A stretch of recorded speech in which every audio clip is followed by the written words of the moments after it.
पुनः अपना तीर्थंकर कथा का अपना प्रसंग मुनि महाराज की आहारचर्या का सा आगम में लिखा है कि एक श्रावक का सबसे ज़्यादा अगर कहीं पुण्य कर्म का उदय आता है और पुण्य कर्म के उदय से जिस घर में वह राग की कथा करता है उस क्षण में ऐसे कोई वीतरागी मुनिराजों का समागम उस घर पर हो जाता है।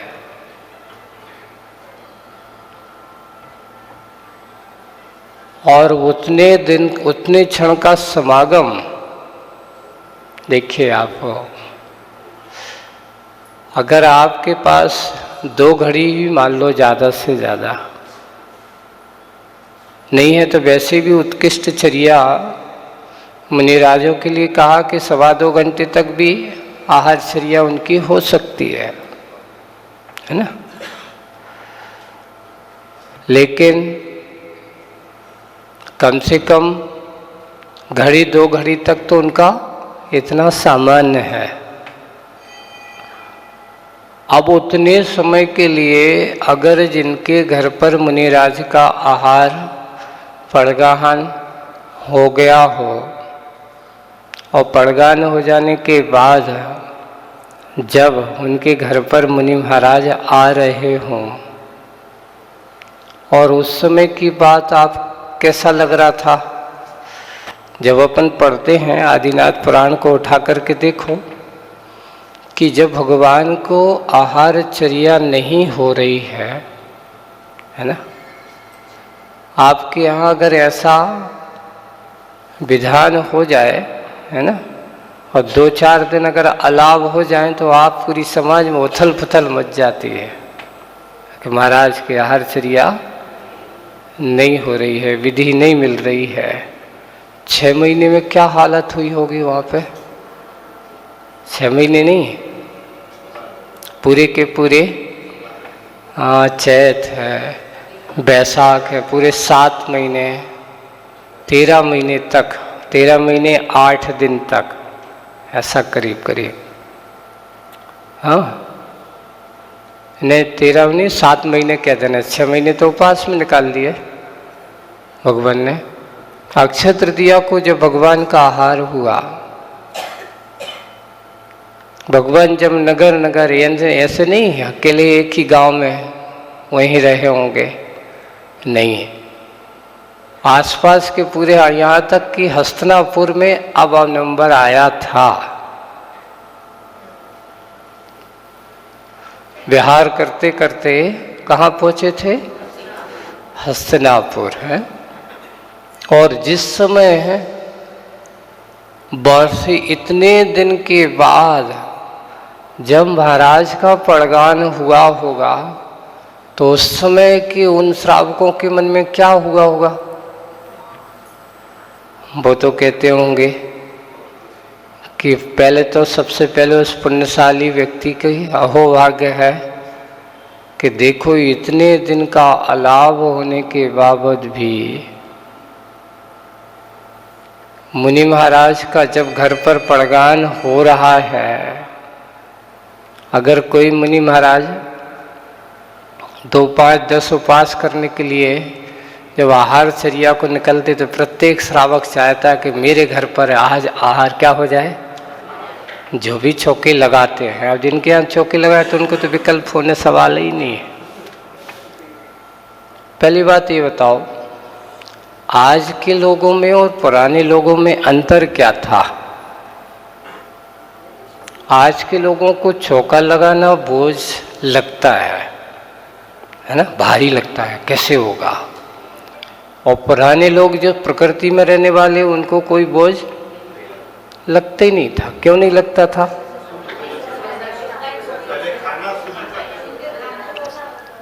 आज तुम लोग खाना शुद्ध नहीं है, सब खान बन गए हो। क्या बन गए हो? क्योंकि सब भोजन तो कोई करता ही नहीं है। आप लोग क्या कहते हो? घर पर सबसे पहले एक शब्दों को जैनों के यहाँ बोलचाल की भाषा सुधारना चाहिए।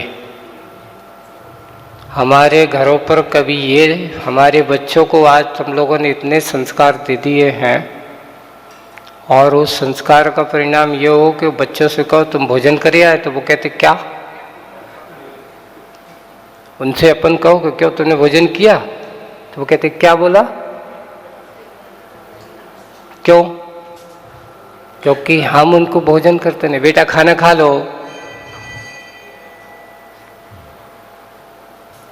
ये हमारे यहाँ शब्द है ही नहीं है, ये बोलचाल की भाषा है ही नहीं है। ये डिनर कर लो, नाश्ता कर लो, लंच कर लो, इतने ज़्यादा नहीं होने चाहिए। मूल भाषा में आ जाओ अपने, है ना, जो बड़ी अच्छे से प्रार के शब्द होते ना। अच्छा ये बताओ, आप लोग जब मारवाड़ में या मारवाड़ी में बोलते हो तो किसी को बोलते तो क्या बोलते हो मारवाड़ी में? रोटी खा लो, जिम लो, है ना, मारवाड़ी में ऐसे बोलते ना। भोजन कर लो, ये हमारा साहित्यिक शब्द है, भारतीय शब्द है ना। और शाम को भोजन करना है तो कहीं ब्यालू कर लो, नहीं रात्रि के ब्यालू को होता है वो। शाम की भोजन जो होता है बुंदेलखंड में तो कहते अंथव कर लो, है ना। बुंदेलखंड में कौन सा शब्द है?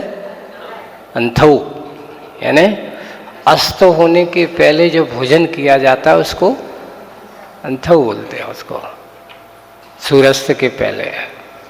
तो ये शब्द है हमारी बोलचाल की भाषा और क्षेत्र पे। आज हम सब अपनी भाषाओं को अपने बच्चों को बता ही नहीं पाते। हम अपनी भाषाओं से अपने बच्चों को क्या कर रहे हैं, उनको पता ही नहीं क्या कहलाता है। आप सबको कोशिश करो। एक दिन हमने ऐसे छोटे से बच्चे से क्यों भोजन किया, क्या होता है? बहुत सोचता हो क्या भोजन कोई व्यंजन होता होगा। तो मैंने कहा अच्छा अच्छा, तुमने खाना खाया? हाँ खाया है।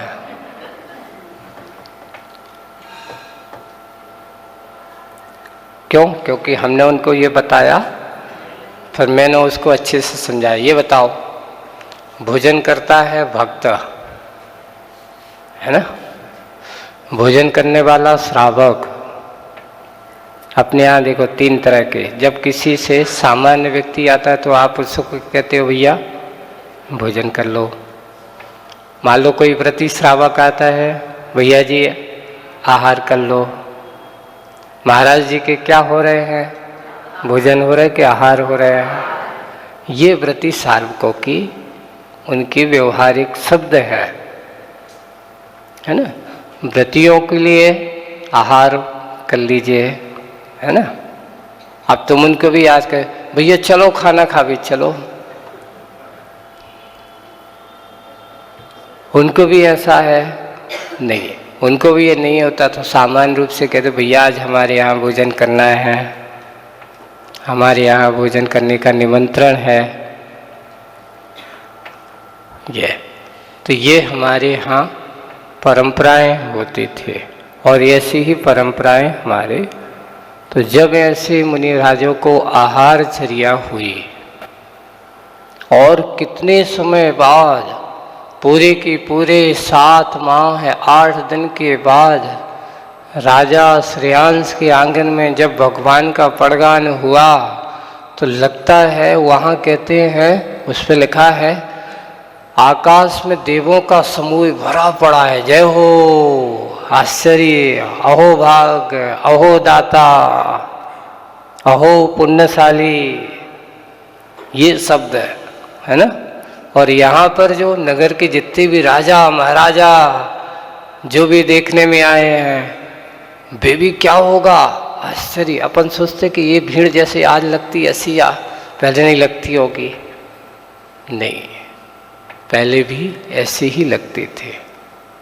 पहले हर घर में चौका होता था, उनके लिए अलग से कोई व्यवस्था करने की ज़रूरत।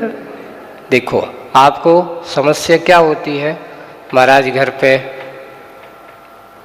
आटा शुद्ध नहीं है, तो पहले के लोग घर पे सब अपने हाथ से ही पीसते थे, तो उनको कोई अशुद्धि का कोई सवाल होता नहीं था, कहीं जाने की ज़रूरत पड़ती नहीं थी। और पहली बात जिनके यहाँ ऐसा होता था तो ऐसा ज़्यादा महीने भर की एक बोरी लिया है तो सीधा महीना भर खाओ, ऐसा थोड़ी चलता। आज के समय में हमने देखा, अभी सुनने में आया, सर्विस वाले क्या करते हैं, महाराज जाते हैं 15 दिन के लिए 8-10 दिन के लिए, सीधा 5 किलो आटे की थैली ले आते हैं, एक दाल की चावल की और ये राशन की पैकेट ले आया, बस रखा, खोल के खाया पाया, ख़त्म हो गया, दूसरा ले आया, कौन करे, ऐसा सोचते हैं। लेकिन नहीं, पहले हमारे यहाँ ये जो परंपराएं हाथ से पीस करके खाने वाली थी ना, और उस समय की ये किसी ने इस पे लिखा है, महाराज ने भी लिखा है कि मुझे अयोध्या में एक ऐसे श्रृंगार रस में एक कारिका मैंने पढ़ी थी, उस पे लिखा था कि मुझे अयोध्या की उस महिलाओं की सुंदरताओं को देख करके कहीं ऐसा न लगा कि कोई महिलाएं मोटी दिख रही हों।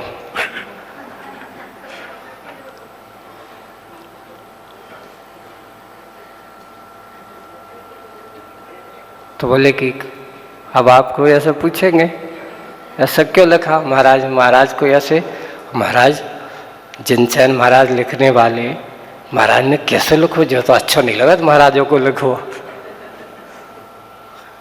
लेकिन आप उसके श्रृंगार रस में इतना पढ़ोगे ना, तो महाराज ने जो लिखा है, तो उन्होंने कहा है, इसका फिर उन्हें हेतु दिया,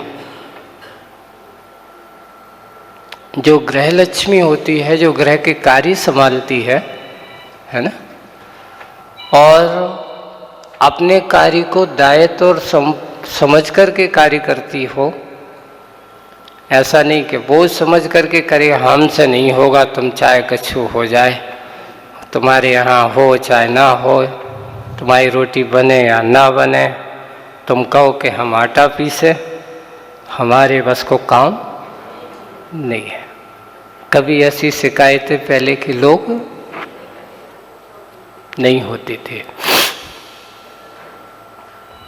आज एक और बहुत सबसे बड़ी समस्या है।